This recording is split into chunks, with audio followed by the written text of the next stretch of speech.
Манай улс 60 сая гаруй малтай, өөрөөр хэлбэл сүүс бүтээгдэхүүний хэрэгцээгээ бүрэн хангах боломжгүй. Гэсэн хэдий ч хэдэн мянган тонноор нь гаднаас сүү импортлж авсаар байгаа. Энэ тогтолцоог өөрчлөх эхлэл өнөөдөр тавигдлаа.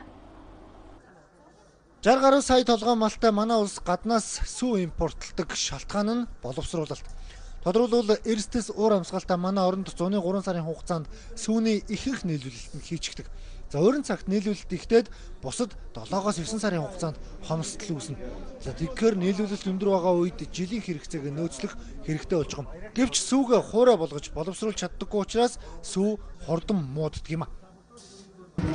Монголчууд бид чинь өнөөдөр 60 сая малтай. Тэгээ өөрөөсөө 3 сая байлаа. Тэгсэн мөртлөө сүүнийхээ хэрэглээг импортоор авч хэрэглэж байгаа юм ард юм. Бас сүүний борлуулалт нь 100 болохоор үн өртгөөс хамаарат буурчдаг тийм ээ. Өвөл болохоор нөгөө гарц нь багасчдаг гэх мэтлэн хүндрэлүүд бол бий болдог. Тэгвэл энэ үйлдвэрлэл бий болсноор байнгын худалдан авагч хэрэглэгч бий болно.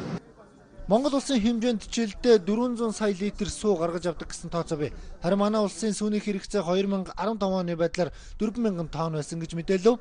За үүний 2500 тонныг нь гаднаас импортлож сүүний хэрэгцээг хангасан байгаа. Одоо хот орчмын ийм аж ахуйнуудыг бол одоо тогтмол шингэн сүү бий болгох, энэнгээр одоо шинэ ийм сүү одоо суурин одоо оршин суугчдад одоо улс иргэдэд нийлүүлэх ийм одоо зорилготой. Сүүний хэрэгцээг дотооддоо хангадаг болохын тулд хуурай сүүний үйлдвэрийг бий болгохоор төсөл эхлүүлсэн. Орон нутагт сүүний үйлдвэрүүдийг байгуулж малчид өөрсдөө ажлын байртай болох боломжтой гэлээ.